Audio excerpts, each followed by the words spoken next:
And welcome to another edition of the Almost Daily Dave. It's August 5th, 2020, and we start what's going to be a rough few minutes with the decision by Connecticut, University of Connecticut, UConn, more popularly known, to cancel its 2020 football season. This is a wise move on several fronts, the most obvious being the situation with coronavirus. And Connecticut's a fairly restricted state. Travel's restricted. Connecticut, as you may know, or perhaps you didn't know, is no longer in the American Conference for football. In fact, they're no longer in the American Conference for anything. And they became an independent because no conference would take them. They are a football program that hemorrhages money, and they haven't been very good lately. I think it's 4 years, 9 wins. They were having a hard time keeping a schedule together. As an independent, it's difficult enough. So that was a struggle. The health concerns of their players a struggle. So they decided to go ahead and fold. I cannot predict whether this is the beginning of the end for college football 2020, and we look at a spring season, which stinks, or we just don't have it at all, which stinks, or we start it and have to stop it, which stinks. All of it is bad. And if your first thought is it has to do with money or anything else, and your first thought is not, man, I feel badly for those athletes, then there's something wrong with you. We can get to the cynicism and the money and all that later. But there's a human element to this, which we love to overlook. Yes, money is going to be a factor. Yes, they didn't have anything coming with conference. And yes, they lose money. But the first thought ought to be, man, I feel badly for those people.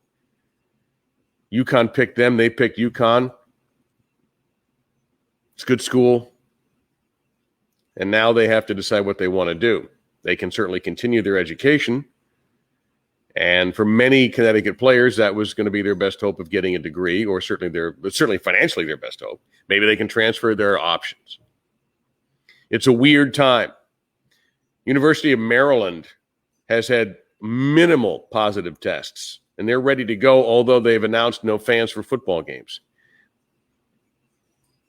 Schools are having to change schedules on the fly. They're trying to put schedules out.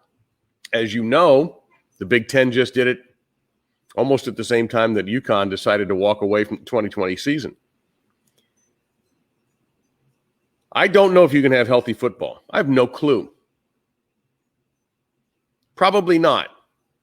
So you have to make a decision, not you, but the decision has to be made. What are the risks? Well, the risk is obvious. And yes, young people have been severely affected by this in some cases, not as many as others, but yes, they can become seriously ill. Same for the NFL. Maybe if the NFL had thought about a bubble, as Major League Baseball passed on, as they hobble through their season, looking like somebody in one of those TV movie shootouts, running from one to the other, ducking, trying not to get hit, and then trying to not get hit again. That's what Major League Baseball is doing, and that's what the NFL is going to do if they go through with it. You've got players who are yelling back now. And for college football, it may be too late. Now, spring football stinks. You got logistical headaches. You're asking players to recover for a full season in 2021 too quickly. Top players are going to walk away, concerned about the NFL. You've got 2 top Florida Gators players who are already announcing that they're getting a little wobbly about any 2020 football for them because they have NFL hopes. That's what we're looking at right now. But I'm happy to announce the governor of Mississippi has decided that maybe it's a good idea to mandate mask wearing. Hey, good job there. Excellent job. Had you thought about that in March or April, maybe? You and others? Might have helped. Might have helped. So it's possible your 2 prominent universities, and I was supposed to go to Mississippi in March when all of this hit, and obviously or in April, pardon me, and there was no spring football. It was canceled, deservedly so, understandably so. Why are you so late?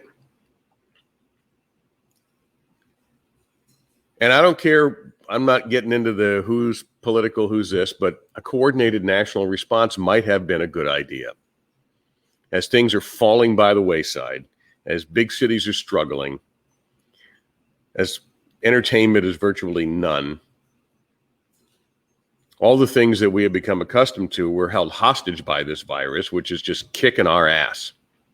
We're going to win one day, but the cost is going to be awful. And part of it is we just didn't take it seriously enough, some people as a nation. We just didn't. So that's what we're looking at right now. My thoughts are with the Connecticut people. What are they going to do? Money that's going to cost the coaches potentially, unless they do get paid by the state or by the university. The athletes who wanted to play but couldn't because of something that's not in their control. It's bad. It's really bad. The NBA seems to have gotten a hand on it. NHL seems to have gotten a hand on it. Major League Soccer, so far the WNBA, the bubble sports are succeeding. But you can't do college in a bubble. Now we have to start sweating college basketball. I'm hoping that we can crown a champion this year, a real champion, because we couldn't do it last year. Well, actually this year, but last season. A lot to be unhappy about today, and I'm sorry for the tone, but I wouldn't be honest if I tried to put on a big old smiley face and tell you that everything's wonderful. That'd be a lie, and I'm not going to do that.